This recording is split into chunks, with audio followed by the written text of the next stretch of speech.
السلام علیکم ورحمۃ اللہ۔ الحمد للہ وکفا وسلام علی من لا نبی بعد۔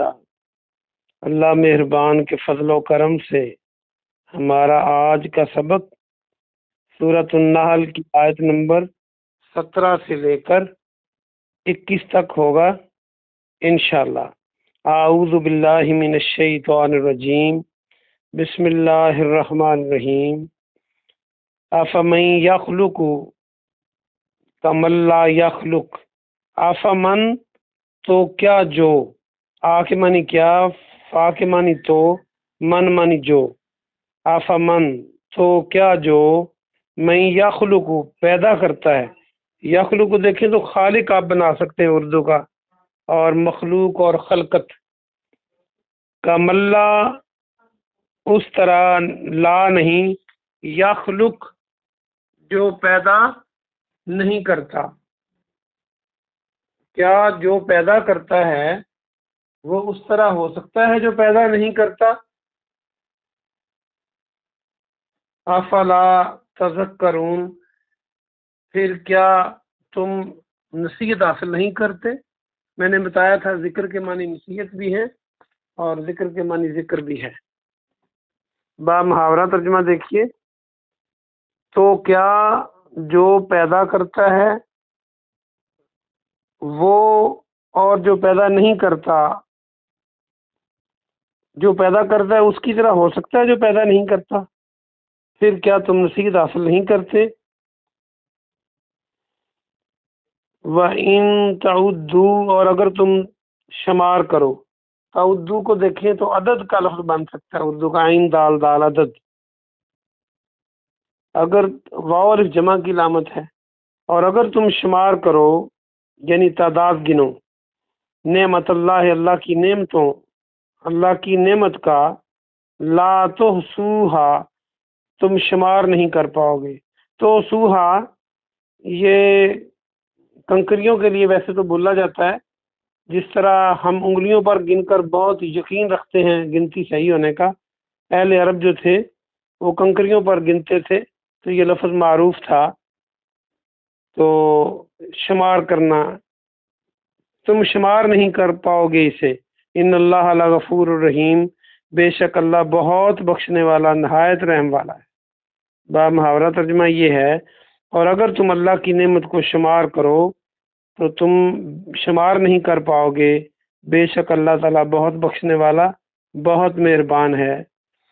واللہ یعلم ما تسرون وما تعلنون، اور اللہ جانتا ہے، یعلم علم رکھتا ہے، جانتا ہے۔ تسرون میں نے بتایا تھا کہ سری چیزیں ہوتی ہیں جو چھپی ہوئی ہوتی ہیں، اور جاری چیزیں ہوتی ہیں جو واضح ہوتی ہیں۔ تو اللہ جانتا ہے جو کچھ تم چھپاتے ہو اور جو کچھ تم ظاہر کرتے ہو۔ تو نون کو دیکھیں، عین لام نون اس کے اندر موجود ہے، تاکہ معنی تو تم ہے، واو نون جمع کی علامت ہے، اور اعلان بنانا ہو تو الف عین لام الف نون اعلان بن سکتا ہے، اعلان یقیناً ظاہر ہوتا ہے۔ والذین یدعون، اور وہ لوگ جو پکارتے ہیں، یدعون کو دیکھیں تو دال عین الف لگا دے دعا بن سکتا ہے، جو لوگ دعا مانگتے ہیں، پکارتے ہیں، من دون اللہ اللہ کے علاوہ، لا یخلقون شیئا وہ کچھ بھی پیدا نہیں کرتے۔ وہی یخلقون کو دیکھیں تو مخلوق اور خلقت کے لفظ بن سکتے ہیں۔ شے ہم اردو میں اور پنجابی دونوں میں شے کہتے ہیں کسی چیز کو، کچھ بھی پیدا نہیں کرتے۔ وہم یخلقون، بلکہ وہ تو پیدا کیے جاتے ہیں۔ یخلقون پیسو ہے، با محاورہ ترجمہ دیکھیں، اور وہ لوگ جنہیں اللہ کے علاوہ پکارتے ہیں وہ سب کچھ بھی پیدا نہیں کرتے، اور وہ سب پیدا کیے جاتے ہیں۔ امواتن، اموات موت بن سکتی یہاں سے، مردے ہیں یا غیر زندہ ہیں۔ غیر احیاء، غیر احیاء نہیں ہے، غیر کے معنی احیاء حیات، نہیں ہے زندہ۔ مردے ہیں نہیں زندہ ہیں، وما یا شعورون اور نہیں وہ شعور رکھتے، یا شعورون کو دیکھیں تو شین عین رے شعور بنا سکتے ہیں آپ۔ ایانا یبعثون، ایانا کب، یبعثون وہ سب اٹھائے جائیں گے، یا بیست کا لفظ بن سکتا ہے بے عین سے تے مبوس کرنا۔ با محاورہ ترجمہ دیکھیں، اموات غیر احیاء، مردے نہیں زندہ، یعنی مرے ہوئے زندہ نہیں ہیں، اور انہیں وہ یہ بھی نہیں جانتے، وہ شعور نہیں رکھتے کہ کب اٹھائے جائیں گے۔ آج کا سبق پورا ہوا، تو آئیے ہم اس کی مختصر تفسیر دیکھتے ہیں۔ اللہ سبحانہ و تعالی نے آج کے سبق میں پھر اپنی توحید کے دلائل یہاں پر دیے ہیں۔ اگر کوئی سمجھنے والا ہو اور یقین کی آنکھ سے دیکھنے والا ہو تو اسے صاف سمجھ آ جاتی ہے۔ اللہ فرماتا ہے کہ وہ پیدا کرتا ہے، کیا اس کی طرح ہو سکتا ہے جو پیدا نہیں کرتا؟ یعنی اللہ تو ہر چیز کا خالق ہے۔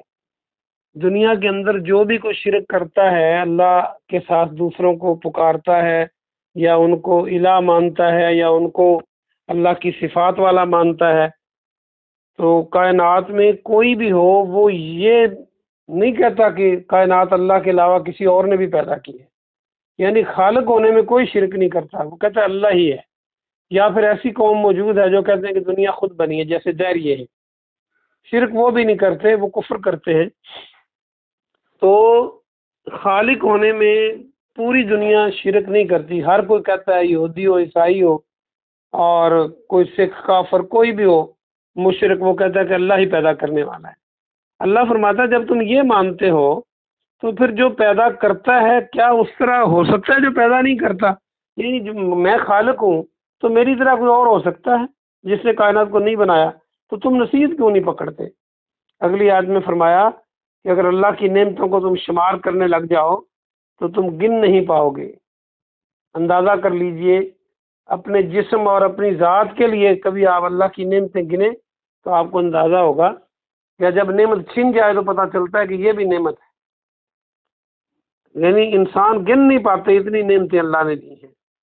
بے شک اللہ بخشنے والا مہربان ہے۔